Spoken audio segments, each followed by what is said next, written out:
The Strangest of Angels is a chamber opera inspired by the life of New Zealand writer Janet Frame. The film is part of this year's New Zealand International Film Festival, and here is the film's director, Rebecca Tansley, to tell us all about it. Will she remember anything after this? It's inspired by sort of pivotal events in Janet's life, Right. Where she was institutionalized, wrongly diagnosed or misdiagnosed, Yep. and she was put on the list for a lobotomy, Right. which at the 11th hour did not happen. And so that string of events inspired this story, which is a fictionalized Right. account. It introduces a fictional nurse character and really explores, it uses that as a launching point, if you like, to explore sort of themes of Gotcha. various things. And the nurse is Nurse Bailey, is played by Annalise. That's So right. she's more than just the actress in this, and a singer. What is her role in? So Anna's a nurse that knew the Janet Frame character when Janet was at school in the story, Right, yep. obviously invented. And this story explores the effect that meeting Janet has on Catherine's own repressed memories, if you like. So it's sort of exploring themes of mental illness, you know, who gets to decide how you define mental illness and that sort of thing. Gotcha. Well, you do a And lot of shame attached to it. you do a lot of stuff, other films, other books, and things. What drew you to this particular project? Well, I had a relationship with New Zealand Opera because I directed an opera for them previously called Right. Simile. Very different beast, about as far from The Strangest of Angels as you can get. That Yep. was a live performance of a Handel opera. Right. And New Zealand Opera had secured some funding to film a second work of theirs because it's such a great way to take opera to a wider audience and a larger audience.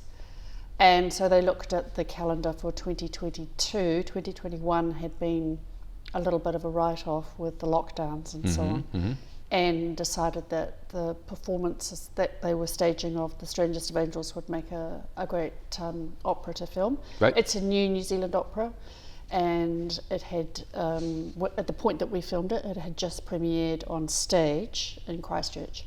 So it's called a chamber opera, which means it's shorter than Right.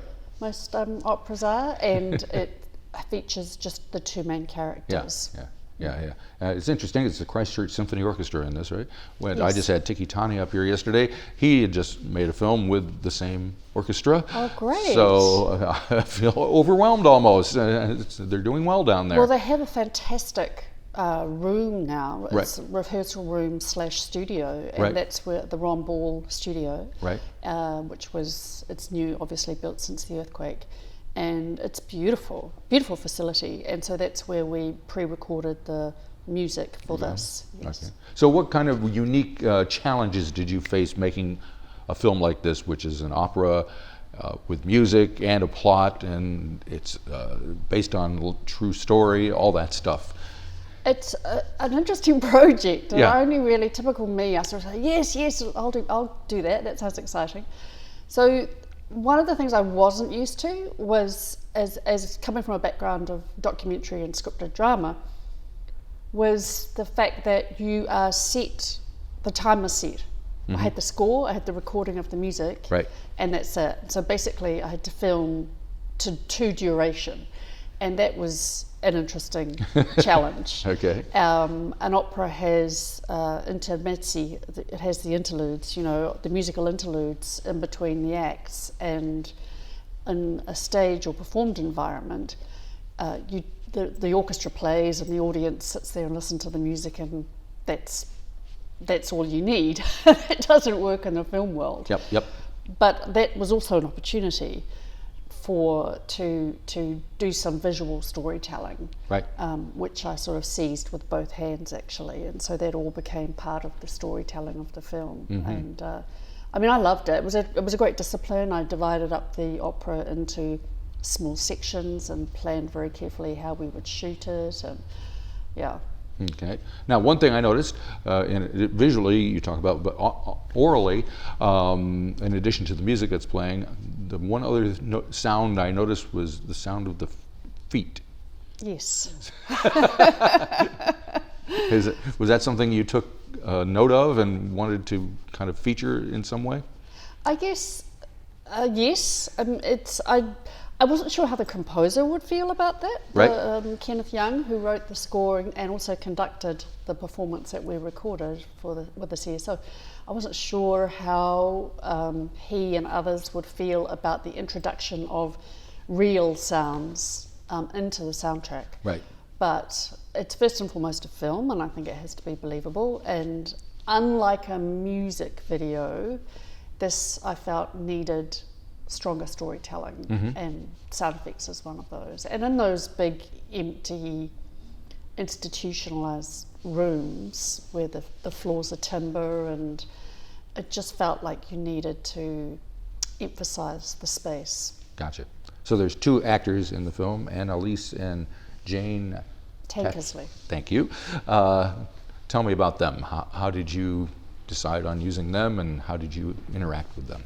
Well, Jane and Anna were cast in the roles of Janet and Catherine for the live performances. Okay. So they went on to perform the work in Dunedin after we had filmed it. Uh-huh. So they were just, it was only ever going to be them. Right. Yes. Yep. They came to the roles in the film just with having done so much of that work with the characters, which was a blessing, an enormous blessing. The stage director is Eleanor Bishop, and they had obviously done some character exploration, and so that really enabled us to shoot the film as quickly as we did, because I didn't have any rehearsal time. I didn't have any time to do that pre-filming workshopping that one might want to do if you had the choice. Yes. Right. But of course everything else was changed around them, the blocking, the location and everything. And I can see that being an advantage, having them having worked on the stage, but also a disadvantage because they're two different medias. They're very different medias. So how did you manage to get them to make that transition? I just plonked them in the set. I mean, as I say, I literally had them for 3 days. Right. I had hoped to get them into the location at the very least the day before when they came up. Neither of them live in Auckland, so I had hoped to at least give them familiarisation. There were flight delays, so that never happened. So they literally turned up on day one of shooting, and we just got into it. And I have to say, they were amazing, just so incredible when you think this is something very different from what they're used to doing. Yep. But they just were ducks to water, really. Oh, good. So the film is playing at the film festival.